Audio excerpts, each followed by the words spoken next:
You walk the dust beneath our sky. Felt the hunger, tears and cries. Every shadow, every doubt. He faced them all and came out. Not untouched, not far away. He's here to guide us every day. He can, we can. He has win, we will win. He has lived, so we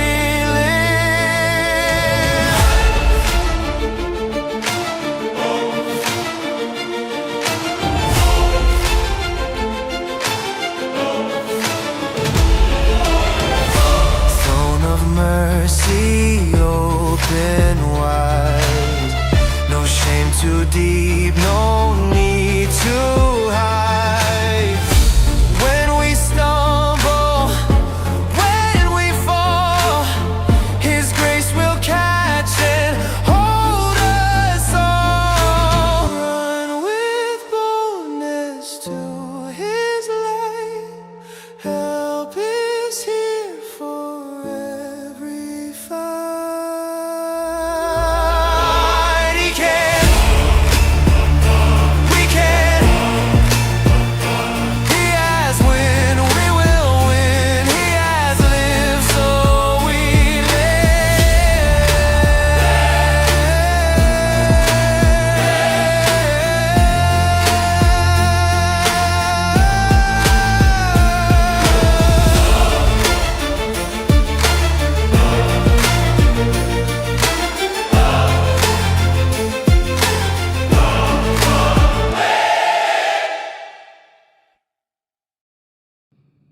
Shalom saudaraku, berapa hari lagi kita akan meninggalkan tahun 2025 dan memasuki tahun 2026. Ada beberapa hal yang perlu kita siapkan agar kita memiliki mentalitas dan iman yang kuat seperti Kristus. Di tahun 2026 kita harus melihat dengan iman, pengharapan, dan kasih Kristus. Kita usahakan untuk menjadi seperti Kristus yang lebih tabah, lebih kuat, dan mampu menghadapi tantangan serta kelemahan dalam diri kita. Saudaraku, hari ini saya akan mengajarkan karakter Kristus yang mampu menghadapi kelemahan di dalam hidupnya. Di dalam Ibrani 4 ayat 15 dikatakan bahwa Yesus sama dengan kita. Dia dapat turut merasakan kelemahan-kelemahan kita. Tetapi dia tidak kalah dengan kelemahan itu. Dia dicobai tapi dia tidak berbuat dosa. Saudaraku, kelemahan di dalam kehidupan anak Tuhan bukanlah kelemahan yang bisa disepelekan, melainkan hidup dengan cara yang benar sangat dibutuhkan untuk menghadapi ketika kelemahan itu muncul. Yesus tidak menghindari darah dagingnya, tubuhnya, jiwanya. Dia hadapi. Yesus masuk ke dalam rohnya sepenuhnya. Dan dia mengendalikan dagingnya. Dia mengendalikan tubuhnya. Kata daging di sini adalah tubuh ditambah jiwa yang tidak boleh mengendalikan roh, tapi sebaliknya roh kita yang mengendalikan kedagingan kita. Kristus tidak menang karena ia tidak punya daging. Dia anak manusia. Dikatakan dalam kitab Ibrani 4:15 itu sama seperti kita.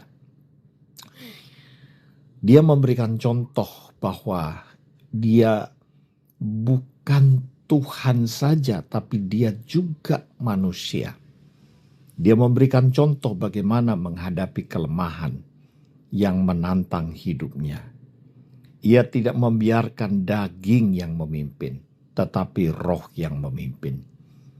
Koram Deo yang kita lakukan selama setahun ini, semoga membawa kekuatan rohani yang luar biasa, dan saudara bersama dengan komunitas Break Up Room dan Komsel maupun Kompak ya, kita bertumbuh di dalam iman, kasih, dan pengharapan. Saudaraku, kata daging dalam Alkitab dalam bahasa Yunaninya artinya sak, yang bukan sekedar tubuh fisik, tapi juga jiwa, pikiran, kemauan, perasaan.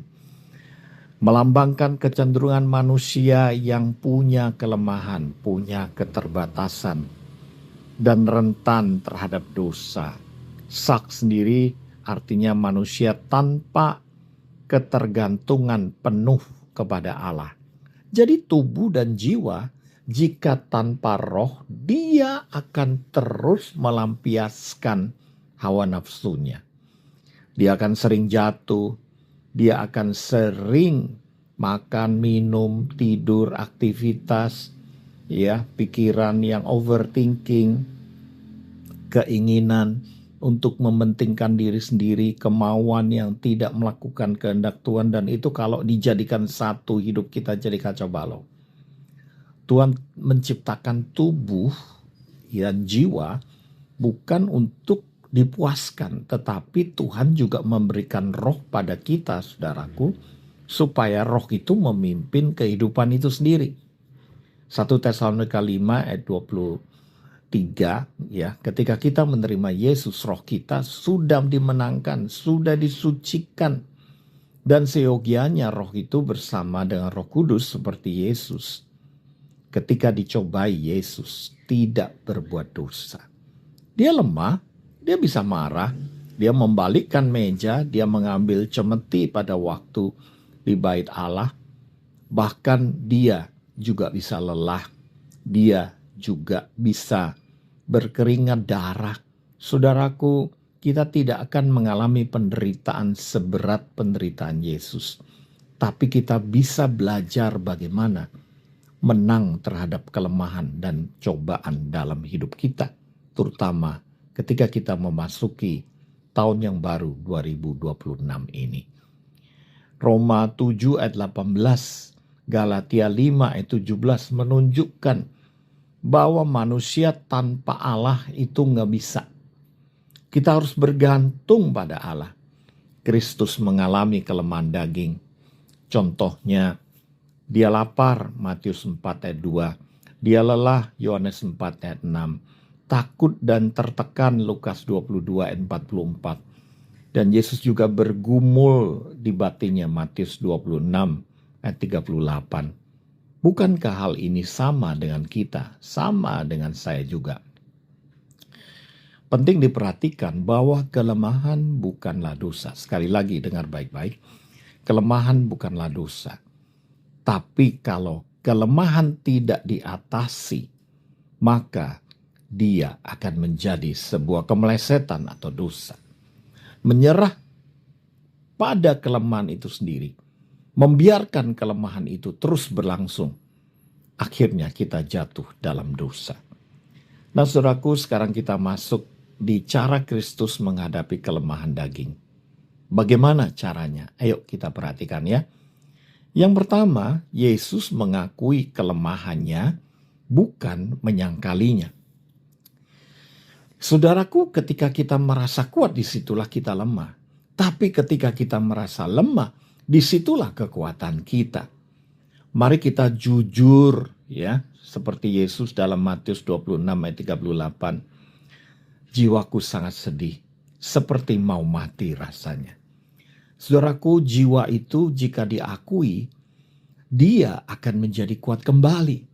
Tapi ketika jiwa disangkali, aku bisa, padahal sudah sangat lemah, disitulah terjadi manipulasi diri sendiri, penipuan terhadap diri sendiri. Saudaraku, menipu orang lain itu sudah merugikan orang dan diri kita sendiri. Tapi menipu diri kita sendiri, menipu keadaan diri kita sendiri, kita tidak mau mengakuinya, maka itu lebih parah lagi. Yakobus 5:16, ketika kita mengakui kelemahan kita, bahkan dosa kita, kemelesetan kita, kepada sesama kita, kepada teman kompak kita saling mendoakan, maka kita menjadi sembuh, saudaraku. Nah, karakter Kristus dimulai dari kejujuran batin, keterbukaan awal pemulihan. Yang kedua, Yesus membawa kelemahan ke dalam doanya di hadapan Bapa. Lukas 22:42 berkata, "Tetapi bukan kehendakku ya Bapa, melainkan kehendak-Mu lah yang terjadi." Saudaraku, Tuhan Yesus membawa doa, tubuhnya, jiwanya di hadapan Bapa. Sama seperti kita berkoram Deo setiap pagi. Doa bukan pelarian, saudaraku. Doa adalah hubungan dengan Allah. Koram Deo, bertemu dengan Bapa di surga. Doa adalah penyelarasan kehendak kita dengan kehendak Allah. Doa akan membuat kita kuat kembali.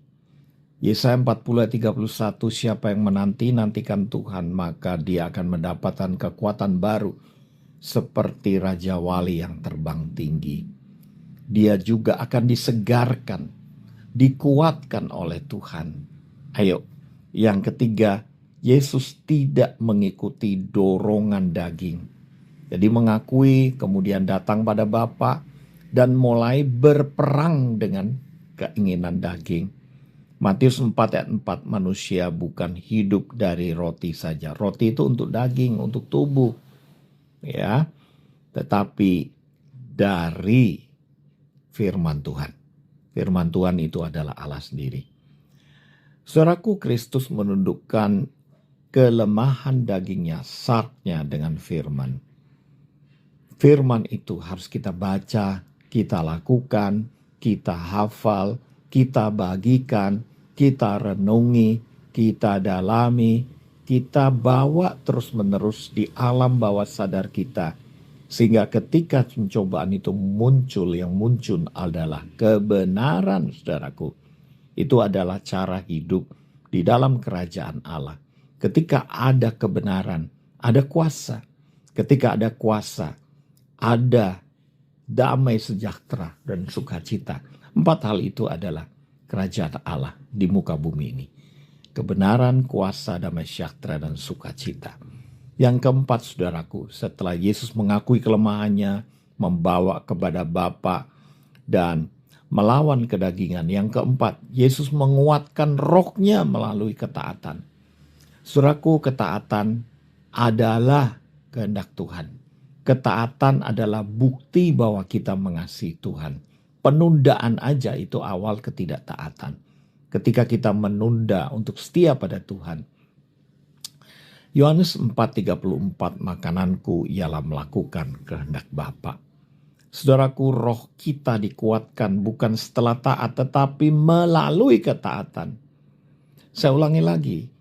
Roh kita bisa menjadi kuat bukan setelah kita taat, tetapi during obedience, ketika kita melakukan firman, melakukan ketaatan itu sendiri.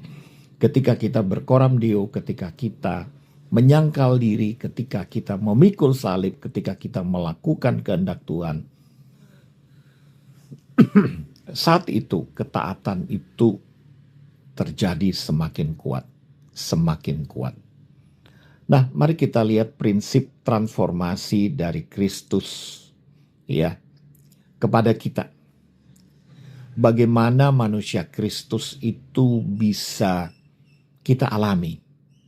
Ya, pola Kristus adalah perasaannya masuk di dalam doa dan melakukan firman dan hidup dalam ketaatan.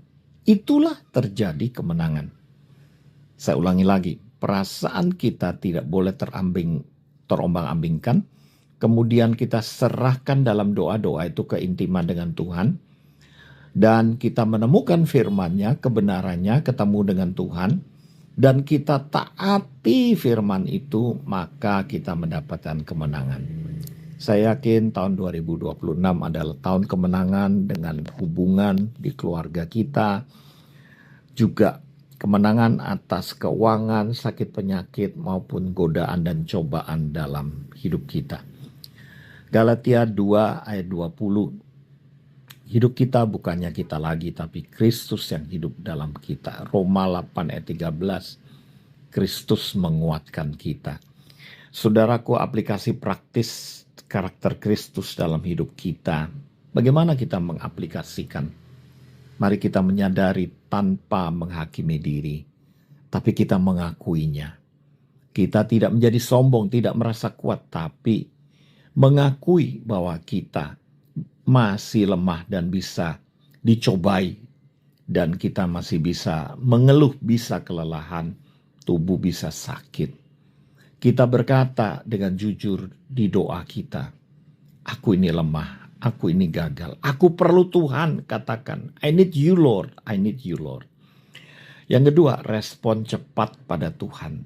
Ya, berikan respon yang spontan, jangan biarkan daging berbicara lebih lama daripada roh.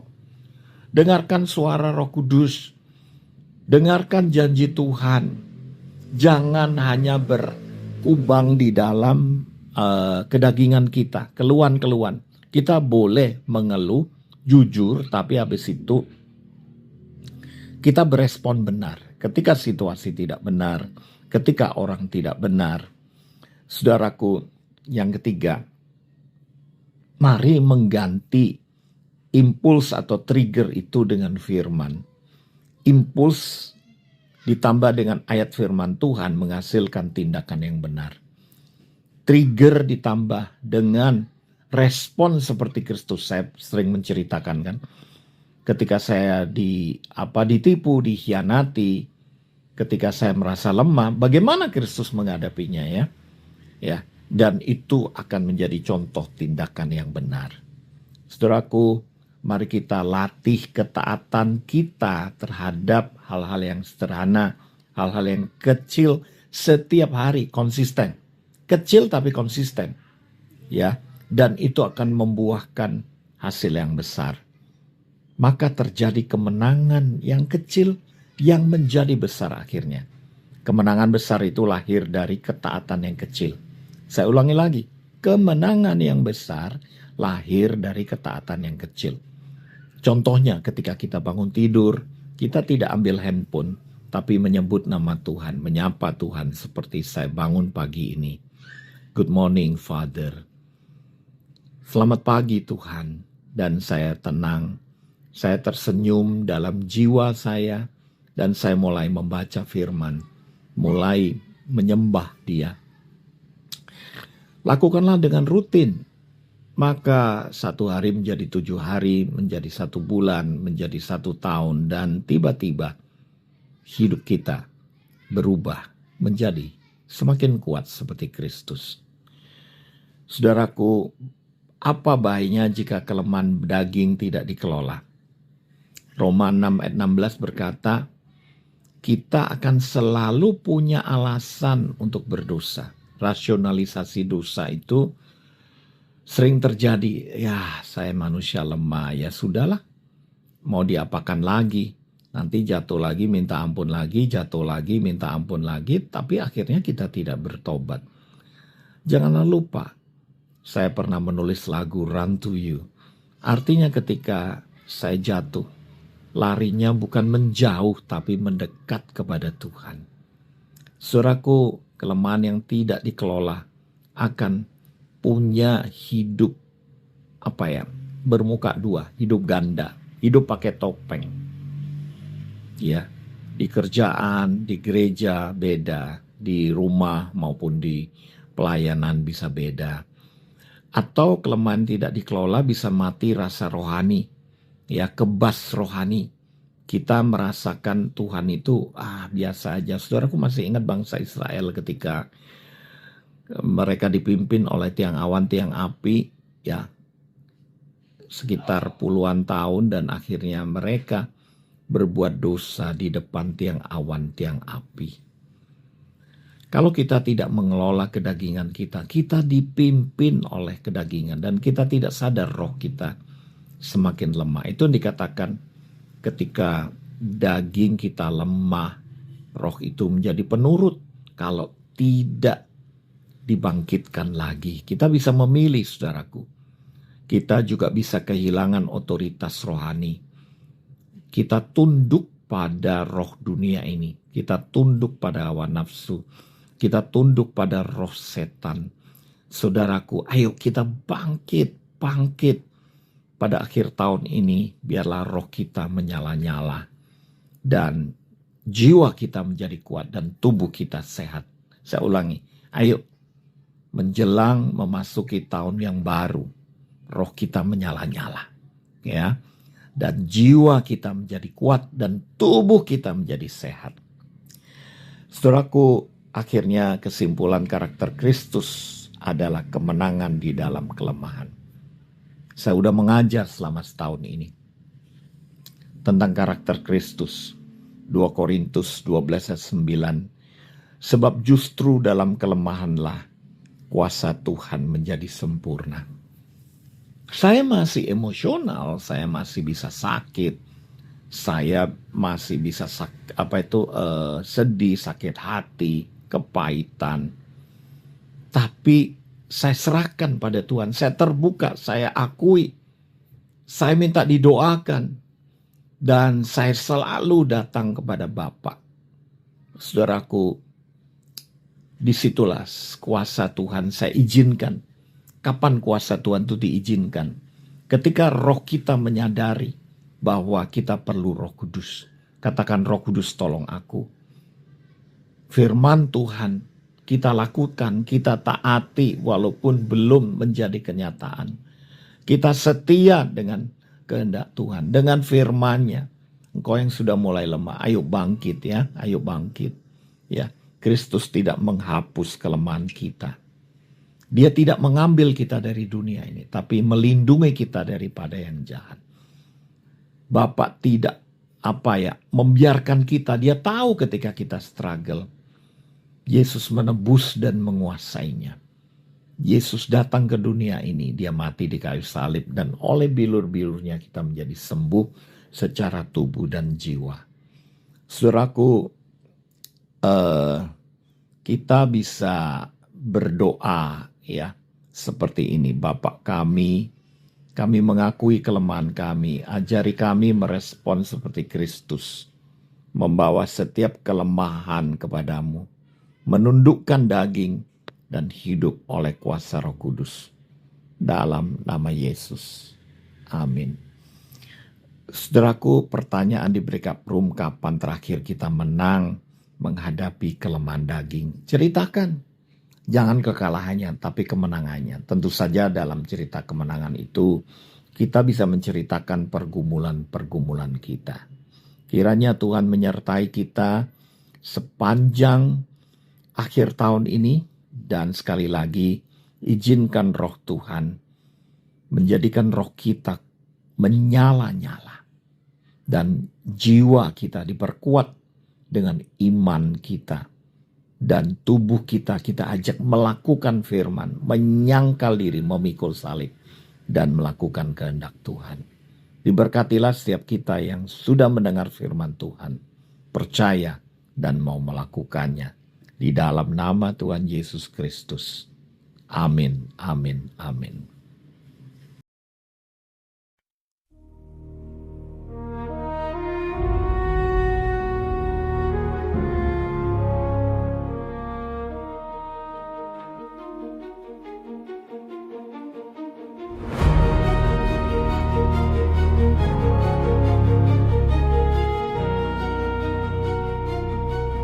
He walked the dust beneath our skies, felt the hunger, tears and cries, every shadow, every doubt. He faced them all and came out. Not untouched, not far away. He's here to guide us every day.